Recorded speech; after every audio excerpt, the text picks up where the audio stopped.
You know, when it's really different when you have a guy, right? When you're with him every day and you're witnessing it all. You know, I certainly remember, you know, he's been unbelievable in the playoffs with the Spurs as well. But you know, you're not as close to it. You know, heck, you might not even have seen all the games or whatever. You know, but again, you know, I can only state that he's been really good, and it seems like he's I don't know. It doesn't look like there's. You know, he gets stronger as the fourth wears on. He's wants the ball and he wants to make the plays, and he seems to be making the right play for the most part. And you're almost shocked when he pulls up at 15 feet and it doesn't go in. You know, I mean, he vaults up there and he has a good release on it. You think, well, there's two more, and it doesn't go in. You're like, oh man, what happened? You know, but he's he's playing, and again, he's playing at both ends. He's rebounding.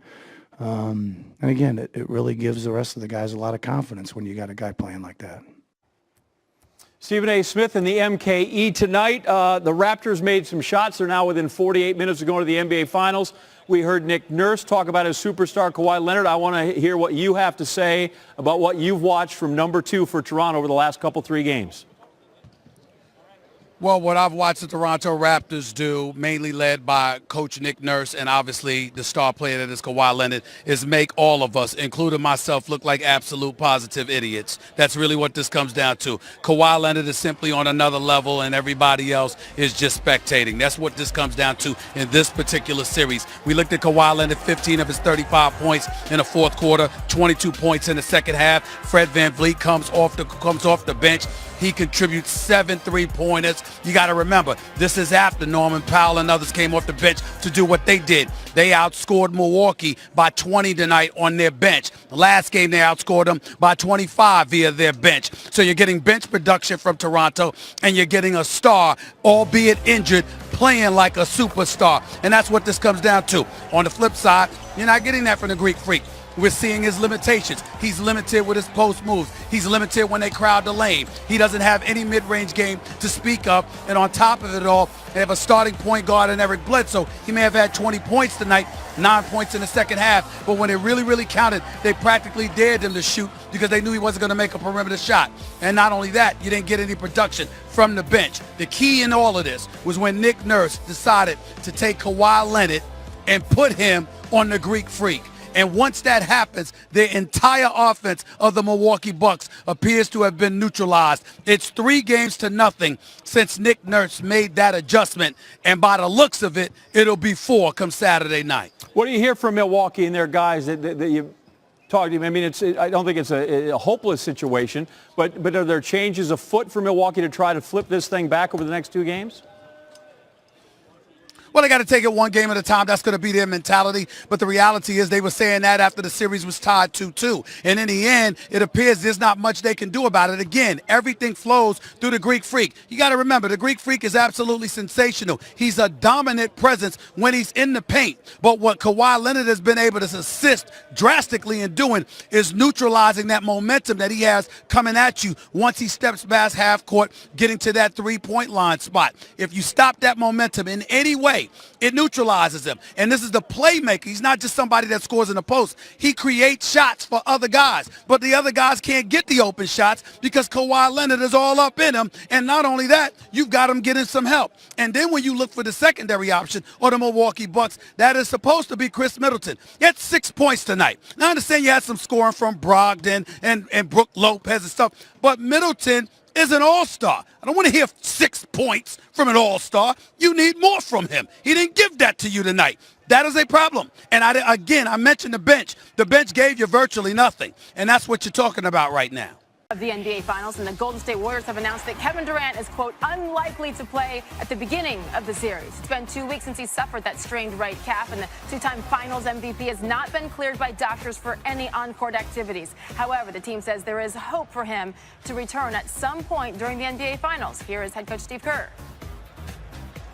I had the update before it came out, so right. Yeah, so nothing new to me. We've known all along. It's just how he responds, and so there's never been a point during this process where we've been able to say he's going to play on such and such date, and there still isn't. So just keep going, keep moving forward. All right, here's some perspective here. If Kevin Durant were to miss any of the NBA Finals, it would really be very rare because the last time a team's top scorer from the regular season missed any finals games was James Worthy. It was against the Bulls in 1991. Before that, it was Magic in '89 against the Pistons. You might remember Magic's iconic performance to clinch the 1980 finals without Kareem.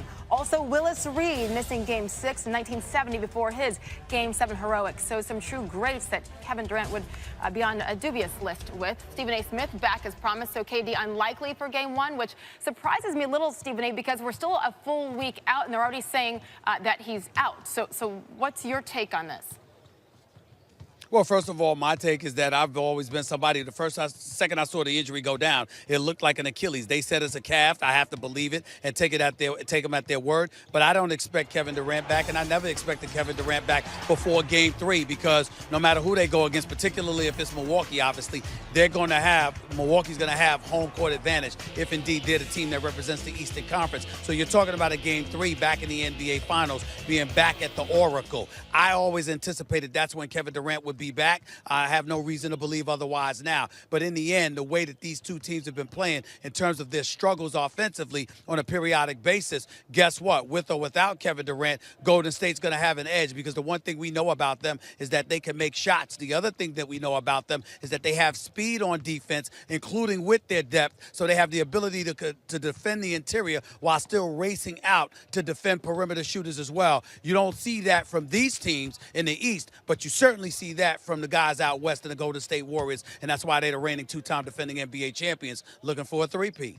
Yes, we shall see what happens with the calf. Then again, we're a week away. By the way, Andre Iguodala also a calf injury. Not as serious, though, as KD's. He missed the final game against Portland. But Steve Kerr said today, Stephen A., he should be fine for Game 1. Coming back later in the show. Thank you, Stephen A. In the meantime, one more Warriors update. The team says DeMarcus Cousins is making good progress, rehabbing from a torn left quadriceps. Here's the proof. He practiced today for the first time since suffering the injury back on April 16th. No word yet if he'll be available for Game 1, but again, he is expected to play at some point during the finals. That's good news. In a conversation with the Cleveland Plain dealer, Cavs owner Dan Gilbert shed some light on Kyrie Irving. 2 summers ago, after the playoffs, the former #1 overall pick demanded the trade with 2 years left on his deal, and Gilbert said, "We had to trade him when we did," adding, "The agent was telling us if we don't trade him, there's some surgery he is on the borderline of having on his knee." So they sent Kyrie to Boston for Isaiah Thomas, 2 other players, and a future #1 pick, which turned out to be Colin Sexton. Gilbert went on to say, quote, "I don't know, but I think Kyrie will leave Boston. We could have ended up with nothing." Looking back after all the moves by Kobe Altman, who's the GM, "We killed it in that trade." So if Kyrie does leave the Celtics, as Gilbert suggested, here's PTI on where the star guard could end up. Kawhi Leonard records his 735-point game in the postseason tonight. Over the past 20 years, the only player with more before the NBA Finals in the single postseason. Oh, looky there. LeBron James is involved, as always, who had 9 last year, 8 in 2009. Also had another one in 2017. So Kawhi Leonard raising his game. John, thank you very much. Full postgame on the way with Kawhi, Giannis, Nurse, Budenholzer. It's all on the way here tonight on SportsCenter. Only one guy in this entire game played more than 40 minutes. It's the one guy Tim Legler wants to talk about. John mentioned the prolific scoring. Take me through Kawhi Leonard tonight. Yeah, to me, this is the key stretch when he took over the game, and I think this is the difference between a superstar that can score anywhere on the floor and some of the limitations that the Milwaukee Bucks had offensively. And we start with this right here. This is what Kawhi has gotten so good at, being patient. You know, a lot of guys, you get the step and maybe you take it down here and there's going to be a lot of traffic, and he doesn't like shooting the fadeaway going to his right. He likes coming back left. So he stops, resets, now he comes to the middle, and right here, when you drive a guy back toward the rim, his weight's going this way. It's just really difficult to plant and then get enough momentum for a contest. As you can see right here, that's all the room Kawhi needs. This is his favorite shot on the floor, about 13 feet, knocks it down. Big stretch in the game. They were down 3, cuts it to 1 right there. And here's another one now. So he turns the corner right here. Turns a corner on Middleton, and now you got backline defenders have to make a decision. Take a look at what happens with George Hill. He's looking over at Giannis, and he's thinking to himself, yeah, Giannis isn't going to come off this strong side corner and give up that 3, which means he has to come and help. That's what he's thinking, and as a result, This guy down here in the corner is going to be the recipient of this pass.